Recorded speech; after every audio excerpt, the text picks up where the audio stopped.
Connecting links by doctor Yogita Ninama, assistant professor zoology. कुछ जीव जातियों में कम विकसित निम्न कोटि की जातियां तथा अधिक विकसित उच्च कोटि की जातियों के लक्षणों का सम्मिश्रण पाया जाता है। इन्हें संयोजक जातियां कहते हैं। ये संयोजक जातियां जैव विकास को व्यक्त करती हैं।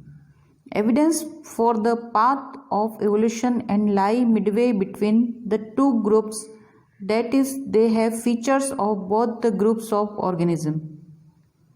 So, connecting link is an organism having characteristics of two different groups of organism. Example, duck-billed platypus.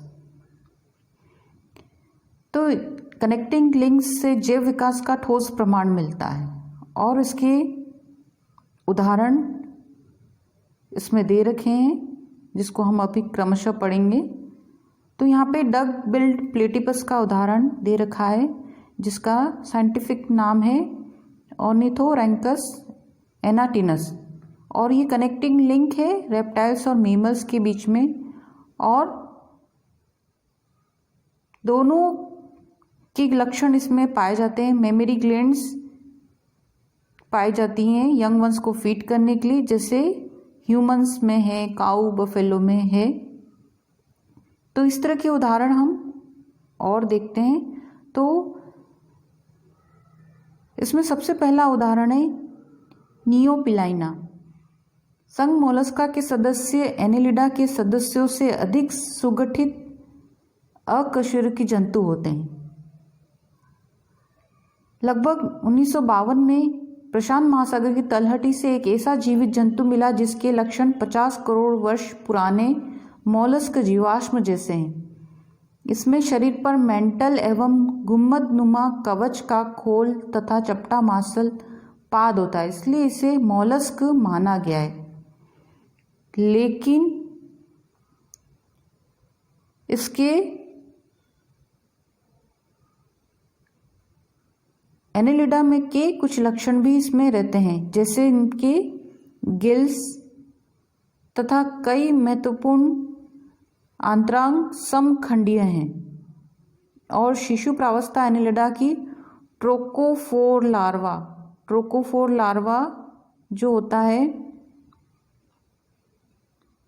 कि जैसी होती है, अतः यह एनेलिडा से मोलस्का के विकास का प्रमाण देता है, यानी कि एनेलिडा से विकसित हुआ है और उसमें मोलस्का के कैरेक्टर उपस्थित होते हैं।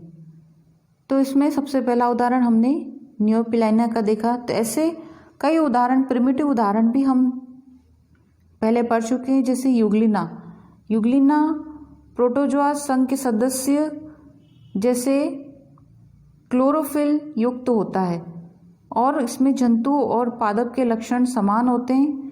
तो यूग्लिना को भी इसी तरह से पादप और जंतुओं के बीच की कनेक्टिंग लिंक माना जाता है। इसी तरह से प्रोटीरोस्पोंजिया, ये संघीय प्रोटोजोआ होते हैं, कॉलोनी में रहते हैं। इनके एक कोशिकीय सदस्य स्पंजों की जो कीप कोशिकाएं होती हैं, कोइनोसाइट्स होते हैं, जो बताते हैं कि इनकी उत्पत्ति स्पंजों से हुई है।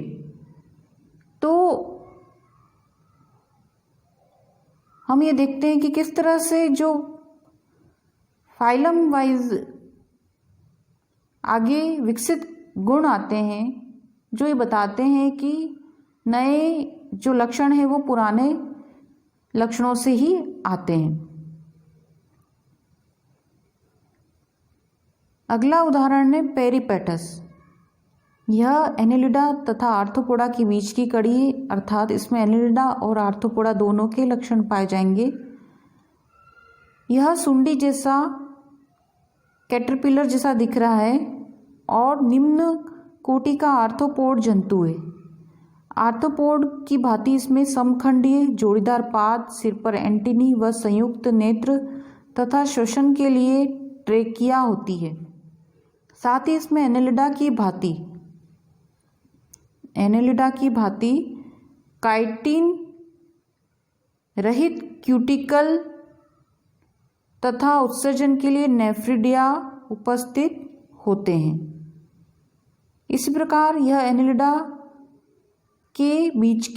और आर्थ्रोपोडा के बीच की संयोजक कड़ी है और यह एनेलिडा से ही आर्थ्रोपोडा के विकास को सिद्ध करता है। यहाँ चित्र में देखेंगे आइज, इसके एंटीना और इसमें ट्रेकिया जो होता है उसके माध्यम से ये श्वसन करता है, जो इसमें आर्थ्रोपोडन्स के गुण बताता है। इनके अपेंडेजेस दिखाई देते हैं क्लियर। अगला उदाहरण है आर्कियोप्टेरिस। आर्कियोप्टेरिस यह बर्ड्स और रेप्टाइल्स के बीच की कड़ी है और जैसा कि चित्र में दिखाई दे रहा है ये प्राचीन पक्षी था। ये फॉसिल्स के रूप में इसके अवशेष प्राप्त हैं। ये फॉसिल्स का अवशेष है, चित्र में दिखाया गया है। और यह जीवाश्म लगभग 15 करोड़ वर्ष पुरानी जुरासिक चट्टानों में मिले। यह सरीसृपों के लक्षण के साथ साथ बर्ड्स के लक्षण भी इसमें रहते हैं। इसमें सरीसृपों की भांति लंबी पूंछ, चोंच में दांत तथा अग्रपाद की अंगुलियों पर पंजे थे। जो पंजे थे रेप्टाइल्स के जैसे, ये ऐसे पंजे थे। फिर भी यह इसको बर्ड माना गया क्योंकि इसमें फीदर्स प्रेजेंट हैं, फीदर्स हैं। इसके कारण यह एक पक्षी माना गया है। तो ये एक तरह से फॉसिल्स है जिसको अध्ययन के लिए हम काम में लेते हैं। अगला उदाहरण है प्रोटोथीरिया। यह निम्न कोटि के स्तनियों का उपवर्ग है। इसकी केवल 3 श्रेणियां, जिसमें एकिडीना अर्थात टेकीग्लॉसस, जिसको हम कांटेदार कीटभक्षी कहते हैं, जो इस चित्र में दिखाया गया है, एकिडीना, तथा ऑर्निथोराइंकस जो बतख चोची प्लेटिपस, ये ऑस्ट्रेलिया और न्यू गिनी में पाए जाते हैं। इनमें स्तनियों की भांति बाल उपस्थित होते हैं और मेमरी ग्लैंड्स इनमें होती है।